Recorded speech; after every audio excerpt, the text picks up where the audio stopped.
নমস্কার, এএস কুকিংয়ে তোমাদের সবাইকে স্বাগত।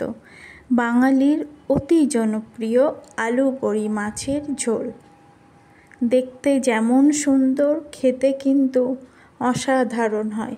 তার জন্য ভিডিওটা সম্পূর্ণ দেখার অনুরোধ রইল। প্রথমে কড়াইতে সর্ষের তেল দিয়ে কটা বড়ি একটু লালচে করে ভেজে তুলে নেব।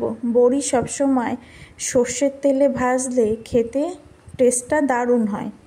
এবার সেই তেলে আর একটু তেল দিয়ে কপিস কাতলা মাছ লবণ হলুদ মাখিয়ে বেশ লালচে করে ভেজে তুলে নেব।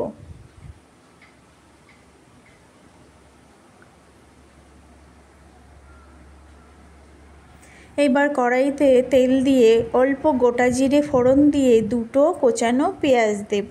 পেঁয়াজটা একটু ভাজা ভাজা হলে সিদ্ধ করে রাখা, লবণ দিয়ে সিদ্ধ করে নিয়েছি জল ঝরিয়ে আলুটা দিয়ে লবণ আর হলুদ দিয়ে কিছুক্ষণ এই পেঁয়াজের সাথে ভেজে নেব।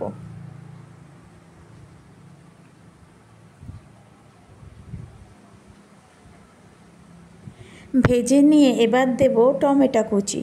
টমেটোর সাথেও ভেজে নেব। টমেটোর সাথে ভালো করে ভেজে নিলাম।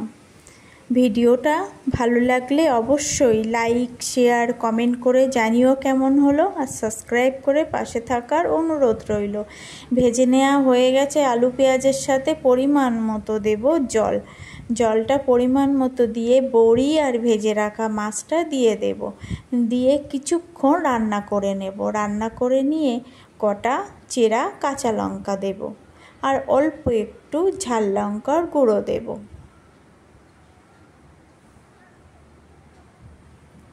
এই আলু বড়ির তরকারিটা না এইভাবে একটু ঝোল ঝোল, হালকা ঝোল ঝোল করে বানিয়ে নিলে এত সুন্দর লাগে। পুরনো দিনে কিন্তু মা ঠাকুমারা এইভাবেই বানাতো, খেতে যেন অমৃত মতন লাগতো। সেইভাবে আমি বানিয়ে দেখালাম। এবার লবণ ঝালটা চেখে নিলাম, কটা কাঁচা লঙ্কা ফাটিয়ে দিলাম ঝালের জন্য। এবার অল্প একটু জিরের গুঁড়ো আর অল্প একটু গোলমরিচ গুঁড়ো দিয়ে সুন্দর করে মিশিয়ে নিলে রেডি। একটু রেস্টে রাখার পরেই দেখো দারুণ স্বাদের বাঙালির জনপ্রিয় আলু বড়ির তরকারি। কেমন হলো ভিডিওটা অবশ্যই তোমরা কমেন্টে জানিও। আর কে কে এরকম তরকারি খেতে ভালোবাসো সেটাও কমেন্টে বলো আমাকে। আর কী রকম রান্নার ভিডিও দেখতে চাও সেটাও